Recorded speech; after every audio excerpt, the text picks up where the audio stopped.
Bonjour les amis. Dans la vidéo précédente, nous avons vu comment compter dans les langues slaves. Et comme nous l'avons dit, nous y avons présenté la logique de base, tout en précisant qu'aucune langue ne fonctionnait à 100% comme cela, même si certaines s'en rapprochent beaucoup. C'est donc le but de cette vidéo, de montrer en quoi chaque langue se différencie du système que nous avons décrit. Nous allons résumer un peu le système slave pour compter les choses en début de vidéo, mais si vous n'avez pas vu la vidéo précédente, il est fort conseillé de la regarder avant celle-ci, car les choses sont bien plus complexes que ce que l'on pourrait imaginer. Ah oui, donc croyez-le quand il dit ça, hein, j'étais choqué. Dans cette vidéo, nous allons beaucoup parler de contexte de cas, comme par exemple de contexte de nominatif et d'accusatif. Lorsque nous disons cela, cela veut dire que nous parlons du cas auquel serait mis un mot dans la phrase s'il n'est pas compté. Ainsi, dans l'exemple « Mirko achète des carottes », carotte est l'objet de la phrase, et comme l'objet dans les langues slaves se met à l'accusatif, alors carotte est à l'accusatif, conformément à ce que veut ce contexte d'accusatif. Mais dans la phrase « Mirko achète 10 carottes », alors dans ce contexte d'accusatif se trouve le groupe 10 carottes. Ici, la seule chose qui se trouve à l'accusatif, c'est le numéral. L'objet compté, carotte, sera quant à lui mis dans un cas différent, influencé par le numéral. Par exemple, après le numéral 10, on mettra le mot carotte au génitif pluriel. On dira donc que dans un contexte d'accusatif, l'objet compté est mis au génitif pluriel.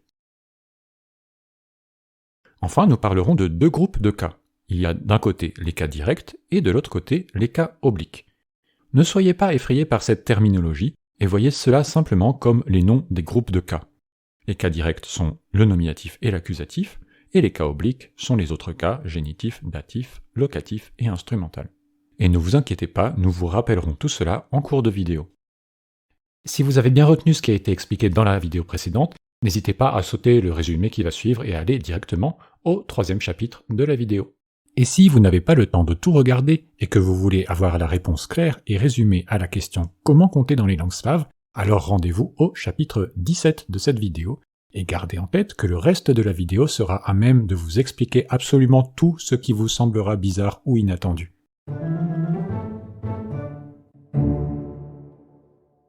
Donc si l'on veut un peu résumer ce qui a été dit dans la vidéo précédente, la première chose à prendre en compte pour déterminer le nombre dans les langues slaves est le dernier chiffre entendu dans le numéral.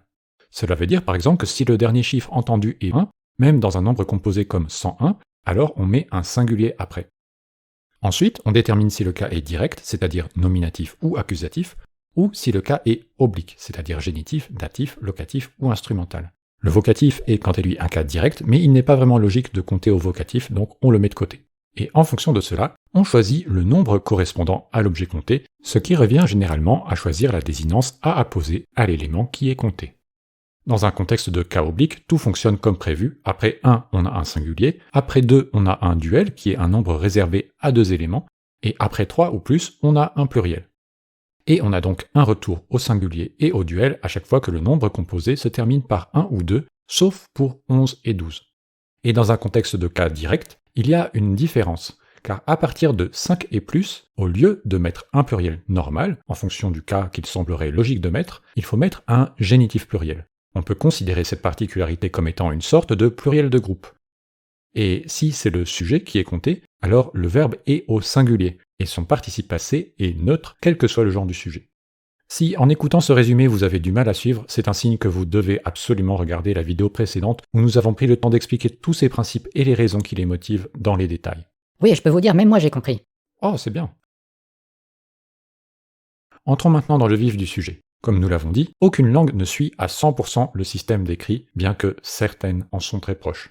Nous allons donc voir maintenant en quoi les langues slaves se distinguent de cette logique. Nous ne regarderons ici que les situations où l'on précise la quantité avec un numéral. Chaque caractéristique du système slave que nous avons présenté a pu évoluer de 4 façons en fonction des langues. Déjà, une caractéristique a pu rester stable, ce qui veut dire que le fonctionnement de celle-ci n'a pas fondamentalement changé avec le temps. Encore, une caractéristique a pu disparaître ne laissant rien ou presque derrière elle. Dans ce cas, elle est généralement remplacée par quelque chose d'autre qui est déjà existant. Ou encore, cette caractéristique n'a pu disparaître que partiellement d'une langue. Et enfin, une caractéristique a pu disparaître en se mélangeant à d'autres éléments de façon à ce qu'une nouvelle dynamique émerge. Et cela vaut pour les caractéristiques d'origine, mais il y en a d'autres qui ont pu apparaître, et ce de deux façons. Soit en répondant aux besoins d'une nouvelle logique slave localisée à un petit groupe de langues, ou encore en étant influencé par une langue étrangère en contact fréquent avec une langue slave donnée. Des caractéristiques présentées dans la vidéo précédente, voici celles qui ont pu disparaître complètement ou presque. Il y a déjà le système de cas en général, ensuite il y a le duel, il y a aussi le fait d'attribuer le nombre en fonction du dernier chiffre qui est entendu dans un numéral composé, comme par exemple le singulier après 101, ou enfin le fait de différencier les situations de cas directs d'un côté, nominatif et accusatif, et de cas obliques de l'autre, génitif, datif, locatif et instrumental. Des éléments présentés dans le système slave, un seul a pu se mélanger à d'autres éléments en disparaissant, et c'est le duel. Et enfin, voici les deux caractéristiques qui ont pu s'ajouter au système présenté. La première est une possibilité d'accord du nombre différente pour les noms de genre masculin humain. Et la seconde est le fait de compter comme en allemand en prononçant les unités avant les dizaines. Nous allons donc examiner ces possibles évolutions en remplissant ce tableau au fur et à mesure. Les cases vertes correspondront aux éléments qui sont en accord avec le système slave présenté dans la première vidéo. Et si la case est en vert clair, alors cela veut dire que l'élément a juste partiellement disparu. Ces cases vertes ne peuvent donc correspondre qu'aux caractéristiques d'origine que nous avons présentées dans la première vidéo, c'est-à-dire l'existence d'un système de cas, l'existence du duel, la distinction entre cas directs et obliques, et le fait d'attribuer le nombre en fonction du dernier chiffre entendu dans le numéral. Cela correspond en fait à l'état des choses à l'époque du vieux slave tardif. Les cases grises correspondront aux éléments qui ont disparu. Ces cases grises ne peuvent se trouver logiquement que là où les cases vertes peuvent se trouver. Les cases oranges correspondent à des caractéristiques qui sont issues de la disparition d'autres caractéristiques. Ces cases oranges correspondent donc uniquement aux diverses façons qu'a eu le duel de muter en disparaissant. Les cases rouges correspondent à des caractéristiques entièrement nouvelles. Elles peuvent donc correspondre soit à la nouvelle possibilité d'attribution du nombre pour les noms de genre masculin animés, ou soit à la nouvelle façon de compter, c'est-à-dire en mettant les unités avant les dizaines comme en allemand. Et enfin, les cases blanches signifient simplement que les langues en question ne sont pas concernées par une nouvelle caractéristique. Ces cases blanches ne peuvent donc se trouver que là où peuvent se trouver également les cases orange ou rouge. Petite précision encore, nous mettrons des points d'interrogation qui signifient que nous n'avons pas réussi à trouver une information suffisamment fiable pour affirmer qu'une caractéristique concerne une langue ou non. Cependant, nous mettrons toujours une couleur à la case, et cette couleur associée au point d'interrogation donnera une information sur ce que nous jugeons probable. Ces points d'interrogation signifient aussi que si vous avez la réponse, vous pouvez nous la laisser en commentaire. Nous compléterons petit à petit les informations que vous nous fournissez dans un commentaire mis en avant. Bon, ça va, tu suis ? Oui, oh, ça fait des jolies couleurs, dis donc tout ça. Ah bah écoute, oui, merci. Le premier paramètre que nous allons aborder à avoir potentiellement disparu des langues slaves est tout simplement le système de cas dans son intégralité ou presque. Vous le savez peut-être, les langues slaves n'ayant plus de cas sont les langues slaves du sud-est, c'est-à-dire le bulgare et le macédonien. Cela veut dire que tout ce qui rapporte au cas, à quelques détails près, a disparu de ces langues. Et donc nous mettons tout ce qui se rapporte au cas dans ces deux langues en gris dans notre tableau. Quant aux autres langues slaves, elles ont soit 7, soit 6 cas. Ah oui, je sais, et même que s'il y a que 6 cas, ça veut dire que le vocatif, il n'existe pas. Oui, c'est ça, tu as bien retenu. Le second paramètre à avoir potentiellement disparu est le duel. Seuls le haut-sorabe, le bas-sorabe et le slovène l'ont conservé. Cela veut dire que toutes les autres langues ne possèdent que un singulier et un pluriel, ainsi que pour les langues qui ont des cas, le pluriel de groupe pour les quantités supérieures ou égales à 5 et la plupart des mots de quantité. Comme nous l'avons dit, le duel a pu soit disparaître entièrement des langues, soit muter en se mélangeant à d'autres éléments. Les langues dans lesquelles le duel a muté sont le russe, le croate, le serbe, le macédonien et le bulgare. Et le duel a donc disparu de toutes les autres langues, c'est-à-dire biélorusse, ukrainien, ruthène, polonais, cachoub, tchèque et slovaque. Retenez bien les abréviations associées à ces langues, car nous les utiliserons plus tard dans le tableau par souci d'économie d'espace. Mais même dans le cas où le duel a entièrement disparu, des traces de duel plus ou moins nombreuses subsistent dans chaque langue. Cela vaut notamment pour les parties du corps qui vont par deux, comme les yeux, les oreilles, les bras, les jambes. Cela ne s'applique pas forcément à tous ces mots pour toutes ces langues, mais s'il y a bien un mot auquel cela s'applique généralement, c'est le mot « œil », qui a une forme plurielle dans les langues slaves modernes, qui est généralement en ochi. Et cette forme du pluriel, comme vous le voyez, était l'ancienne forme du duel en vieux slave, la forme du pluriel étant ochesa, et cette forme a généralement disparu des langues slaves. Inutile de dire que toutes ces traces de duel créent autant d'exceptions à intégrer lors de l'apprentissage de l'une de ces langues. Ah, ça doit être délicieux à apprendre toutes ces exceptions. Oh bah oui, écoute, de façon générale, l'apprentissage des langues slaves réjouit tous les amateurs de grammaire, ce qui, si je me fie à mon entourage, représente la majorité des gens. Pour les langues où le duel a évolué et muté en quelque chose d'autre, cela a pu se faire de deux façons différentes. Déjà, en macédonien et en bulgare, il s'est transformé en ce que l'on appelle le pluriel compté. Et pour le russe, le croate et le serbe a émergé ce que l'on appelle un pokal. Nous mettons donc en orange dans le tableau ces deux évolutions qui découlent de la disparition du duel. Non mais un pokal quoi, mais c'est pas bientôt fini ces mots compliqués? Non mais tu verras, je vais tout expliquer et tout va s'éclaircir. Vraiment, dès qu'on le connaît, c'est un mot qu'on peut utiliser dans la plupart des conversations. Moi-même pas plus tard qu'hier, mais bon, regardons plutôt de plus près en quoi ces évolutions consistent. Parlons d'abord du pluriel compté en bulgare et en macédonien. Cette évolution ne concerne que les noms de genre masculin terminés par une consonne. Ce pluriel compté se contente de remplacer la terminaison du pluriel normal par l'ancienne terminaison du duel, c'est-à-dire la terminaison a ou ya dans les situations où l'on compte ces noms de genre masculin terminés par une consonne. Pour ces noms, les anciennes désinences de duel ont persisté et se sont généralisées à tout ce qui est compté avec des quantités supérieures ou égales à 2. En évoluant de la sorte, s'est créé ce pluriel compté en opposition au pluriel normal. Ce pluriel compté est en théorie facultatif en macédonien et il serait donc possible de choisir entre un pluriel normal ou ce pluriel compté après une quantité supérieure ou égale à 2 dans cette langue, même si l'usage du pluriel compté semble systématique avec certains noms. Ce pluriel compté concerne potentiellement tous les noms masculins terminés par une consonne, même si en théorie les noms masculins humains sont à l'origine exclus de ce système.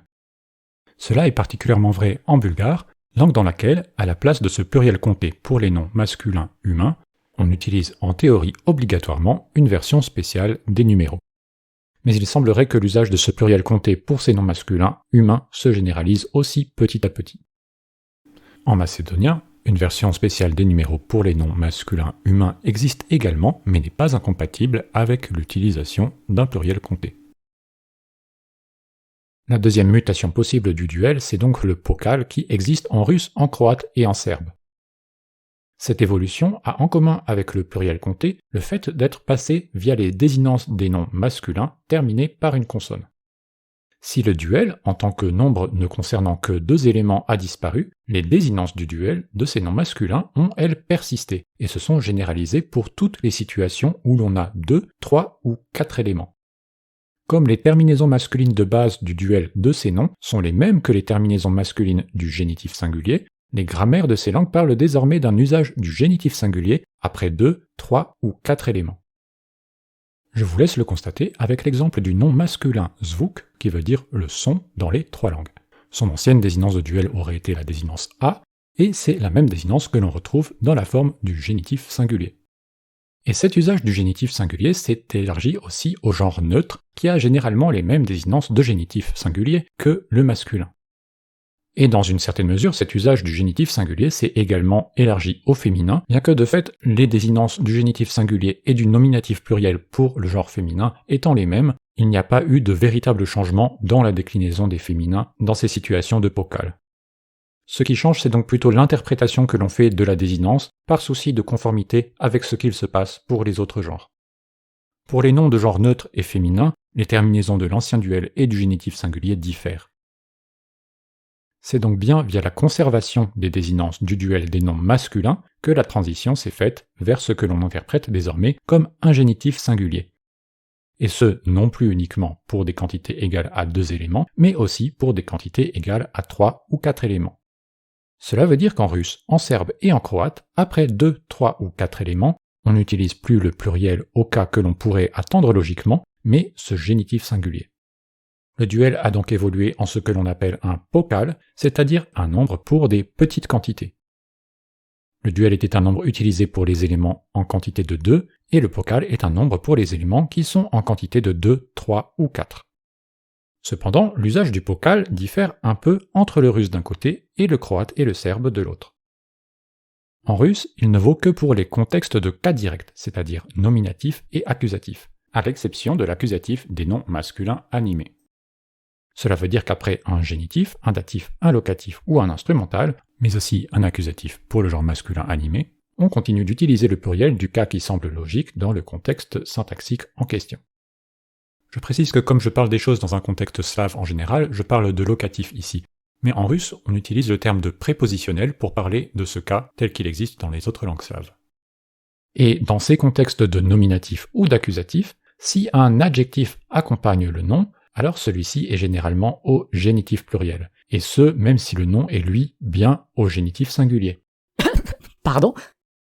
Précisons que pour les féminins, l'adjectif peut être aussi au nominatif pluriel, ce qui montre encore une fois que pour les noms féminins, la façon dont on interprète la désinence oscille encore entre nominatif pluriel d'origine et génitif singulier par assimilation avec l'évolution du masculin et du neutre.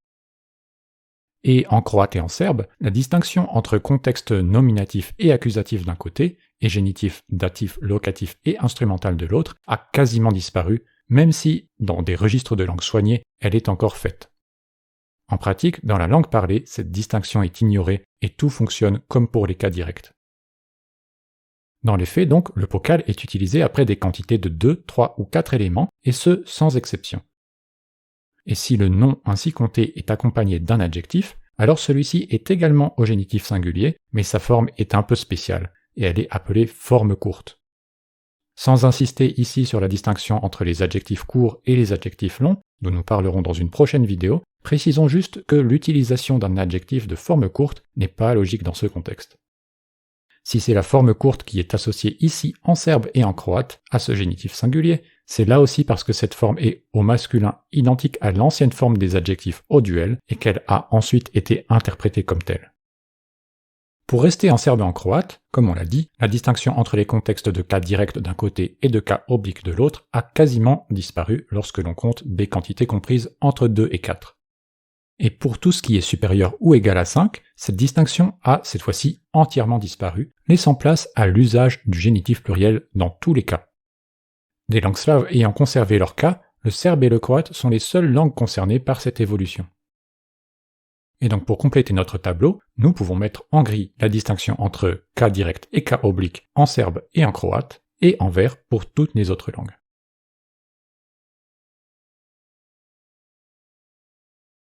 Un autre paramètre ayant potentiellement disparu des langues slaves est le fait d'attribuer le nombre en fonction du dernier chiffre prononcé à l'oral dans un numéral, et ce notamment pour les numéros composés. Comme on l'a dit, dans la plupart des langues slaves, on met par exemple un singulier après 21 ou 101 parce que le dernier chiffre entendu à l'oral est le chiffre 1. Cette caractéristique a entièrement disparu en tchèque, en slovaque et en bulgare. Dans ces langues, après 21 ou 101, on met donc un pluriel, qu'il soit pluriel normal, pluriel de groupe ou pluriel compté, selon la langue et le contexte syntaxique. Cette caractéristique a quant à elle partiellement disparu du polonais, où il ne concerne plus le retour au singulier après 1, comme dans 21 ou 101, qui sont donc suivis d'un génitif pluriel dans les contextes de cas directs, mais concerne toujours le retour au pluriel normal après 2, 3 et 4, comme pour dans 22, 103, 1244. Cela vaut donc pour tous les cas en polonais, puisque ce n'est qu'à partir de 5 et plus que l'on retourne au génitif pluriel dans les cas directs, comme dans 25 ou 357. En tchèque et en slovaque, cela a complètement disparu, et c'est donc un pluriel de groupe, donc un génitif pluriel, que l'on met après ces numéros, dans les contextes de cas directs. Et en bulgare, comme il n'y a plus de distinction de cas, c'est un pluriel compté ou normal. Ne possédant pas suffisamment d'informations sur le kashoub, nous mettons ici un point d'interrogation et considérons que la caractéristique a pu évoluer comme en polonais, c'est-à-dire qu'elle a partiellement disparu. Dans notre tableau, nous mettons donc en vert clair ce paramètre en polonais et en kashoub, en gris ce paramètre dans les langues concernées par la disparition totale, et ajoutons donc ce point d'interrogation pour le kashoub dans la mesure où il ne s'agit que d'une hypothèse pour cette langue. Dans toutes les autres langues, on attribue donc le nombre en fonction du dernier chiffre prononcé à l'oral, et nous mettons donc toutes les cases du tableau correspondantes en vert. Dans les langues slaves, tout comme en français et en anglais, on prononce le chiffre des unités après celui des dizaines, comme par exemple dans 21, qui se dirait par exemple en croate et en serbe 21. 20 c'est 20 pour 2, 2 et 10, 10, et 1 c'est 1. Font exception 3 langues proches de l'ère germanique, que sont le slovène, le haut-sorabe et le bas-sorabe. Dans ces 3 langues, on compte comme en allemand, en prononçant le chiffre des unités avant celui des dizaines, et cela a une petite conséquence sur la façon de compter. Dans le cas d'un numéral de type 21, le dernier élément entendu est le chiffre des dizaines, car on le prononce 1 et 20. Comme par exemple en slovène avec 21, à comparer avec le serbe et le croate 21. Conformément à la règle disant qu'un numéral supérieur ou égal à 5 entraîne l'usage d'un génitif pluriel dans un contexte nominatif ou accusatif, on mettra ici un génitif pluriel car on s'oriente par rapport au chiffre des dizaines, c'est-à-dire 20 qui est le dernier chiffre entendu. Et dans un contexte de cas oblique, c'est-à-dire génitif, datif, locatif ou instrumental, on mettra logiquement un pluriel accordé avec le cas qui est attendu dans le contexte syntaxique. Mais dans le cas d'un numéral de type 101, en slovène 101 et en croate et en serbe 101, 100 voulant dire 100, le dernier élément entendu est bien le chiffre 1. On met donc le singulier. Dans notre tableau, on notera donc en rouge les cases correspondant au fait de compter comme en allemand dans ces trois langues, car il s'agit d'une évolution propre à ces langues. Quoi, Mirko, tu veux dire quelque chose ? Oui, enfin, pas vraiment. C'est juste que je suis un peu troublé par à quel point un changement dans la façon de prononcer les numéros peut avoir ce type de conséquences qui est super logique en fait, mais d'une façon compliquée quand même. Je crois que tu as très bien résumé la philosophie de vie choisie par les langues slaves. Ok, soyons logiques, mais seulement si ça peut se faire de façon compliquée. Parlons enfin d'une dernière évolution qui s'applique aux langues slaves de l'Ouest, à l'exception du tchèque, sauf variante dialectale. Pour le Kachoub, nous n'en sommes pas sûrs, mais nous jugeons probable que ce soit également le cas. Cette évolution vaut uniquement pour les noms de genre masculin humain, et ce, dans des contextes de nominatif uniquement, sauf en slovaque où cela concerne également l'accusatif. Cette évolution consiste en l'apparition d'une possibilité spécifique pour la déclinaison des noms de genre masculin humain. Ces spécificités diffèrent d'une langue à l'autre et peuvent s'avérer particulièrement complexes, et nous n'en fournirons qu'un aperçu ici. En polonais, ces noms peuvent se décliner au génitif pluriel, et ce, dès les quantités supérieures ou égales à 2 dans ces contextes de nominatif. Et dans les deux sorabes et en slovaque, c'est l'inverse. Après des quantités supérieures ou égales à 5, il est possible de continuer à compter avec un pluriel normal, c'est-à-dire au nominatif, ce qui vaut pour les trois langues, ou à l'accusatif, mais ce en slovaque uniquement, les sorabes utilisant le génitif pluriel de façon obligatoire après un accusatif. Cela va de pair avec l'usage d'une version des numéros spécifiques au nom de genre masculin humain. Cela est facultatif en slovaque, il est donc en théorie possible de mettre un génitif pluriel à la place dans cette langue. Et enfin, en bas-sorabe, cela concerne tous les noms masculins animés, qu'ils soient humains ou animaux, alors que dans les autres langues, comme nous l'avons dit, ça ne concerne que les masculins animés humains. Dans notre tableau, nous mettrons donc en rouge les cases correspondant à cette possibilité supplémentaire dans ces langues et ajoutons un point d'interrogation pour le Kachoub, langue pour laquelle nous n'avons pas plus d'informations, mais qui nous semble probablement concernée par un phénomène au moins similaire, dans la mesure où il s'agit d'une dynamique propre aux langues slaves de l'Ouest. Bon, et vous savez quoi ? C'est tout. C'est tout, mais c'est facile à dire ça. Bon là oui, j'avoue, c'est quand même beaucoup d'informations. Et dès qu'on veut donner un aperçu de ce qui existe dans les langues slaves, c'est toujours très complexe, parce qu'il y a beaucoup de possibilités forcément. Mais mises bout à bout, les informations données laissent avoir les choses suivantes. En regardant le tableau rempli, on voit bien que le vert prédomine encore largement, et que le duel est le principal élément à avoir disparu. On voit également que des langues slaves encore vivantes, le slovène est la langue qui a conservé au mieux le système d'origine, dans la mesure où la seule petite évolution concerne une nouveauté minime.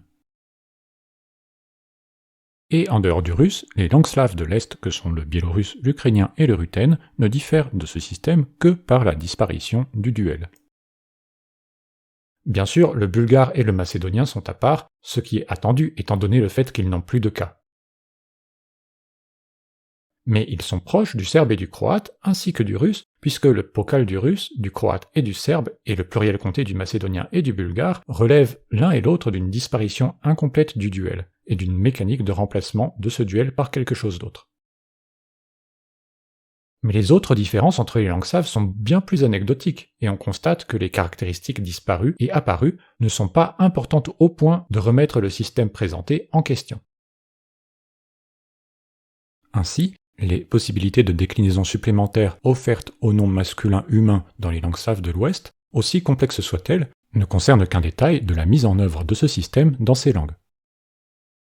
Vous pouvez donc vous contenter de retenir la logique de base exposée en début de vidéo, ainsi que les informations concernant la ou les langues qui vous intéressent le plus, notamment si vous êtes en cours d'apprentissage de cette ou de ces langues.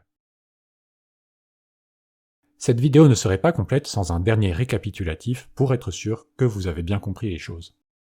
Voyons déjà comment compter de 1 à 4 dans toutes les langues, ou de 1 à l'infini pour ce qui est du bulgare et du macédonien. Précisons que certaines informations relatives au kashoub nous manquent, et nous vous rappelons que, si vous connaissez les réponses, vous pouvez nous les donner en commentaire. Après une quantité de 1, le mot compté est mis au singulier, et cela vaut pour toutes les langues. Dans les langues qui ont des cas, ce singulier sera mis au cas qu'il est logique de mettre dans le contexte syntaxique. Cela veut dire que si le contexte dans la phrase est un contexte de nominatif, le mot compté est au singulier du nominatif. Si le contexte est instrumental, alors le mot compté est au singulier de l'instrumental, et ainsi de suite. En slovène, en haut-sorabe et en bas-sorabe, qui ont conservé le duel, qui est un nombre limité à 2 éléments, alors après une quantité de 2, le mot compté est mis au duel du cas qu'il est logique de mettre dans le contexte syntaxique. Dans ces 3 langues, après 3 ou 4, ou après 2, 3 ou 4 dans la plupart des autres langues, c'est-à-dire biélorusse, ukrainien, ruthène, polonais, kashoub, tchèque et slovaque, le mot compté est mis au pluriel du cas qu'il est logique de mettre dans le contexte syntaxique. Cela vaut aussi, mais dans une moindre mesure, en russe, en croate et en serbe. En russe, ce pluriel ne sera utilisé que dans les contextes de cas obliques que sont le génitif, datif, locatif, qui est dit prépositionnel en russe, et l'instrumental, ainsi que pour l'accusatif des noms masculins animés. En serbe et en croate, ce pluriel n'est utilisé que pour les cas obliques, mais seulement dans des registres soignés de langue. Cependant, en russe, dans les contextes de cas directs à l'exception de l'accusatif des masculins animés, et en croate et en serbe, dans les contextes de cas directs dans la langue soignée, et de tous les cas sans exception lorsqu'il est question de la langue parlée, au lieu de ce pluriel logique, le mot compté est mis au génitif singulier. Ce génitif singulier est appelé pokal, ce qui est un nombre pour des petites quantités. En russe, l'adjectif associé au mot compté dans un contexte de pokal est généralement au génitif pluriel, tandis qu'en croate et en serbe, l'adjectif associé à ce mot est plus logiquement au génitif singulier, mais dans une forme spéciale appelée forme courte. En polonais, après des quantités de 2, 3 ou 4, et ce uniquement pour les noms masculins humains dans des contextes de nominatif, on a la possibilité d'associer un génitif pluriel à la place du pluriel attendu. Cette forme tend à se généraliser et est donc plus courante que l'usage du pluriel normal, même si son usage reste optionnel. En bulgare et en macédonien, après toutes les quantités supérieures ou égales à 2, on associe le mot compté à ce que l'on appelle le pluriel compté, mais cela ne vaut que pour les noms masculins terminés par une consonne. En bulgare, en théorie, font exception à cela les noms masculins humains. Ce pluriel compté consiste simplement en l'ajout d'une désinence différente du pluriel normal, dans les contextes où l'on compte ces noms masculins terminés par une consonne. Pour tous les autres noms, c'est un pluriel normal qui est utilisé. Les explications suivantes, spécifiques aux quantités supérieures ou égales à 5, ne s'appliquent plus qu'aux langues slaves qui ont des cas, c'est-à-dire toutes les langues slaves à l'exception du bulgare et du macédonien.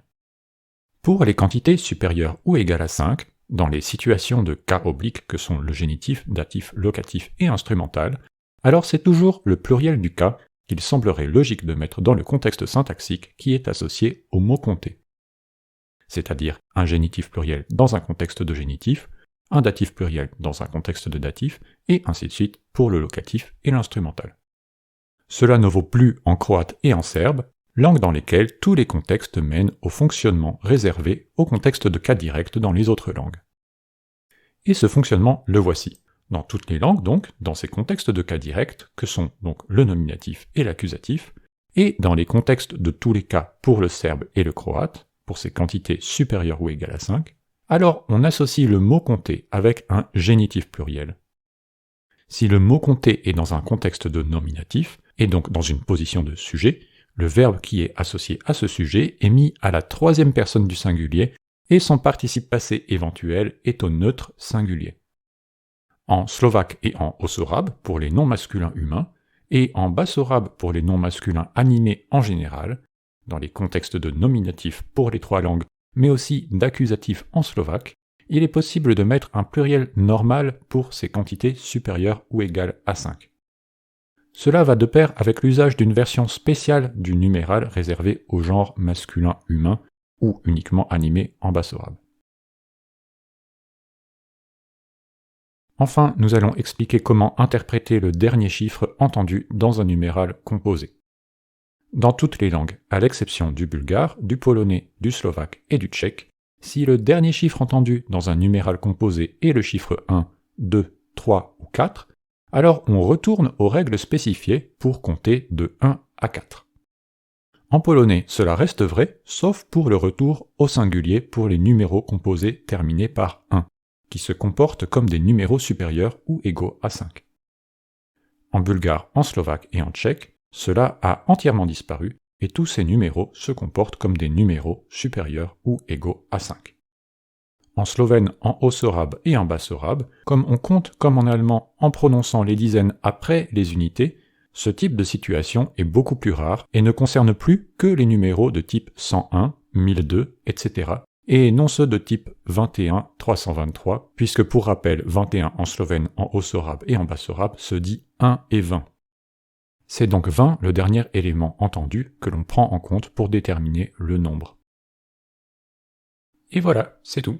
Dit comme ça a presque l'air simple. Mais oui, les langues slaves, c'est facile. C'est bien dit. Enfin, précisons tout de même pour relativiser cette simplicité enfantine que nous n'avons pas parlé de la forme des numéros eux-mêmes, ni de leur déclinaison, car sinon les choses se seraient un peu compliquées. Pour ces numéros aussi, il convient de distinguer une logique commune et une grande diversité d'évolutions. En guise d'exemple, on peut par exemple citer le fait que certaines langues ont eu tendance à simplifier leur système et à moins décliner leurs numéros, alors que d'autres ont au contraire été jusqu'à créer de nouvelles versions de numéros pour le nouveau genre qu'est le masculin animé humain. Ce sujet sur l'attribution du nombre dans les langues slaves est donc clos pour le moment, mais peut-être qu'un jour nous parlerons de ces numéros, mais pour ça il faudra que je me repose un peu d'ici là. Pour nous aider, rendez-vous sur patreon.com/rozrazum. Cette vidéo a entraîné l'acquisition de nombreux livres, donc bon, un petit coup de main est toujours bienvenu. Nous avons également ajouté un compte Ko-fi à l'adresse ko-fi.com/rozrazum pour ceux d'entre vous qui souhaiteraient nous aider ponctuellement avec une somme de leur choix et non mensuellement comme sur Patreon. Et bien sûr, les autres façons de nous aider valent également et permettent à notre chaîne de gagner petit à petit en visibilité et en notoriété. N'hésitez pas à vous abonner, à liker, à partager la vidéo ou à la commenter, ce sera grandement apprécié. Et si vous avez remarqué une erreur, un manque ou avez une précision à apporter, faites-le nous savoir. Toutes les précisions utiles à la complétion de notre vidéo seront regroupées dans un commentaire mis en avant. Et enfin, merci à tous ceux qui nous ont aidés pour la création de cette vidéo, qui a pris un temps énorme pour être conçue. Allez, sur ce, bisous et à bientôt. Oh, je suis un peu fatigué, moi. Et toi, ça va, Mirko? Oh oui, ça va, c'était un peu compliqué, mais bon, je pense que j'ai compris. Oh tiens, tu sais, moi je vais aller à Prague bientôt là ce week-end. Oh super, tu vas voir, c'est une belle ville. J'ai trouvé une carte touristique intéressante pour faire des choses un peu originales, elle s'appelle Act Like a Pokal. Ah non, je crois que c'est local qu'il faut dire, pas pokal. Ah zut, et moi qui pensais avoir intégré un terme de grammaire compliqué dans mes conversations du quotidien. Ah écoute, t'inquiète pas, ça viendra avec le temps.